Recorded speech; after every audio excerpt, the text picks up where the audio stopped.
दूसरे के साथ बड़ी ही खुशी से रहते थे। हमेशा सबकी परेशानी को समझकर उनकी मदद करते। ऐसे ही एक दिन रूपवती गाय भीमा भालू से बहस कर रही होती है। मैंने कहा था ना भीमा कि मेरी घास का ख्याल रखना। ये वाली घास पूरे जंगल में सिर्फ इसी जंगल में मिलती है, इसीलिए मैं इस घास को हमेशा खाने आती हूँ। तुमने उसका भी ख्याल नहीं रखा। सच में मुझे बहुत गुस्सा आ रहा है तुम पर। अरे मेरी तो आंख ही लग गई थी और पता नहीं कब यहाँ पर कौन आया, मैंने ध्यान ही नहीं दिया। अब मैं किसी और को भला क्या ही बोलूंगा। गलती तो मेरी ही है ना, मुझे माफ कर दो। ऐसी गलती मैं दोबारा नहीं करूंगा। अब माफी मांगने से क्या होगा? अब तो यहाँ से सारी घास खत्म हो गई ना। मैं यहाँ की घास खाने की वजह से वहां पेट भरकर खाना भी नहीं खा पाई और अब ना मुझे यहाँ की घास मिली। अरे अब मैं दोबारा वहां पर घास खाने जाऊंगी तो वहां की घास भी खत्म हो गई होगी। सच में भीमा, मैं तुम पर कितना विश्वास करती हूँ, तुम हमेशा ही मेरा विश्वास तोड़ देते हो। तुम्हें मेरी बात पर भरोसा ही नहीं होगा, लेकिन अब मैं बोलने के अलावा कुछ कर ही नहीं सकता। अगर मेरे हाथ में होता तो मैं अपना भरोसा दिखाने के लिए, अपनी सच्चाई को साबित करने के लिए कुछ भी करना होता तो मैं जरूर कर देता। दोनों इसी तरह बहस कर रहे होते हैं। तभी वहां उस जंगल का सबसे वफादार कुत्ता कालू आता है। कालू को देखकर भीमा उसे रोकता है और कहता है, अरे कालू, अब तुम ही समझाओ ना रूपवती को। मुझसे गलती हो गई है, मुझे सोना ही नहीं चाहिए था। लेकिन अब मैं अगर सो गया तो इसमें मैं क्या ही कर सकता हूँ।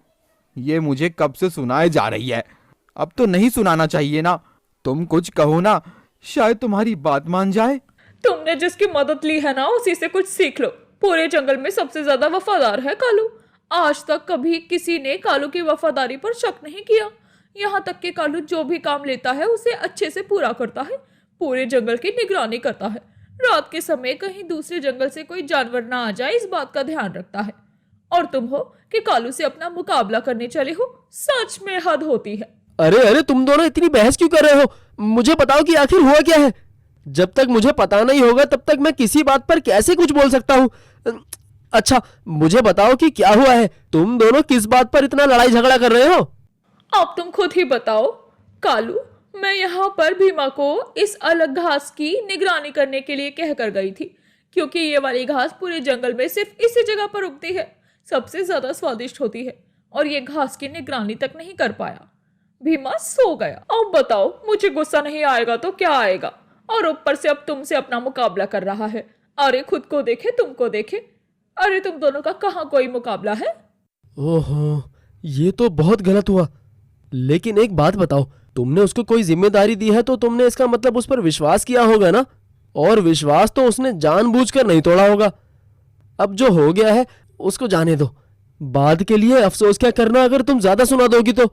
और तुम्हारे ज्यादा सुना देने से अगर तुम्हारी दोस्ती टूट गई भीमा से तो ये कितनी बुरी बात होगी ना। और इसका दुख तुम्हें हमेशा ही रहेगा। अब देख लो तुम्हारे लिए क्या जरूरी है, 4 दिन की वो घास या फिर भीमा से तुम्हारी दोस्ती। कालू की बात सुनकर रूपवती चुप हो जाती है। भीमा भी तुरंत माफी मांगकर वापस रूपवती का दोस्त बन जाता है। ऐसे ही कालू हर किसी के साथ अपनी दोस्ती की जिम्मेदारी को वफादारी से निभाया करता और पूरे जंगल में उसका वफादार कालू नाम पड़ गया था और सब उसे यही बोला करते। जंगल में कोई भी कालू के ऊपर कभी भी शक की उंगली तक नहीं उठाता। ऐसे ही कुछ दिनों के बाद गीदड़ भूरा कालू के पास आता है और कालू से कहता है, अरे कालू, मैंने तुम्हारी वफादारी के बारे में बहुत सुना है। वैसे मुझे तुमसे कुछ काम था। तुम्हें मुझसे क्या काम? अगर मैं तुम्हारे किसी काम आ सका तो मैं जरूर आऊंगा। बताओ, मेरी क्या मदद चाहिए तुम्हें? मेरे कुछ साथी दूसरे जंगल में रहते हैं और वो चाहते हैं कि यहाँ के कुछ जानवरों का शिकार करें। देखो, अब तुम्हारे होते हुए ये तो हो ही नहीं सकता, क्योंकि तुम इतने वफादार हो, सब कुछ बता दोगे। इसीलिए मैं ये बात सीधा तुमसे ही करने आया हूँ। अगर तुम्हें पता ही है कि मैं वफादार हूँ तो फिर तुम मुझसे ऐसी बात कर भी कैसे सकते हो? मैं इस जंगल के सभी जानवरों के लिए बहुत वफादार हूँ। मैं किसी की जान के साथ कोई खतरा नहीं ले सकता। और तुम तो इस जंगल के हो, फिर भी तुम्हारे साथी दूसरे जंगल के हैं और तुम उनका साथ देने के लिए, उनको खुश करने के लिए अपने ही जंगल के जानवरों को हानि पहुंचाने की सोच रहे हो। कितने निर्दयी हो तुम। मैं निर्दयी नहीं हूँ बल्कि समझदार हूँ, और थोड़ा तुम भी समझदार बनो ना। इस जंगल से वफादारी करके, इस जंगल के जानवरों से वफादारी करके तुम्हें क्या ही मिल गया? और अगर तुम्हें कुछ चाहिए तो कुछ खोना भी पड़ता है ना। तुम्हें अपनी वफादारी खोने के बदले कितना कुछ मिलेगा तुम ये सोच भी नहीं सकते हो। उस जंगल के जानवर तुम्हें हर रोज एक नए जानवर का गोश्त लाकर देंगे, और जिस जानवर की हड्डी चाहिए वो भी लाकर देंगे। फिर भी मुझे तुम्हारा ये बकवास सा सौदा बिल्कुल भी पसंद नहीं है, और तुम अपना ये सौदा लेकर यहाँ से जाओ, वरना मैं सबको बता दूंगा कि तुम मेरे पास क्या बात लेकर आए थे। उसके बाद तुम अपने साथियों के साथ ही दूसरे जंगल में रहना। वो तो तुम इतने समय से यहाँ रह रहे हो, इसलिए कुछ नहीं कह रहा हूँ, वरना तो अब तक यहाँ रहने भी नहीं देता। कालू भूरा को इतना सुनाकर वहां से भगा देता है, जो कि भूरा को बिल्कुल भी पसंद नहीं आता। उसके घमंड को चोट लग जाती है, इसलिए अब वो कालू से दुश्मनी कर बैठता है। और ऐसे ही एक दिन पूरे जंगल में कालू के खिलाफ झूठी झूठी अफवाह फैलाने लगता है कि वो यहाँ वहां से रोज किसी एक जानवर को उठाकर दूसरे जंगल में पहुंचाने का काम करता है। और भूरा की इस बात पर हर कोई यकीन भी कर बैठता है। इसीलिए एक दिन शेरा सभी जंगल के जानवरों को बुलाता है और सबसे कहता है, जिस कालू की वफादारी के लिए हम सब जानवर उसकी गुणगान गा रहे थे ना, उसी कालू ने हमारे जंगल के जानवरों को दूसरे जानवरों को सौंप दिया है।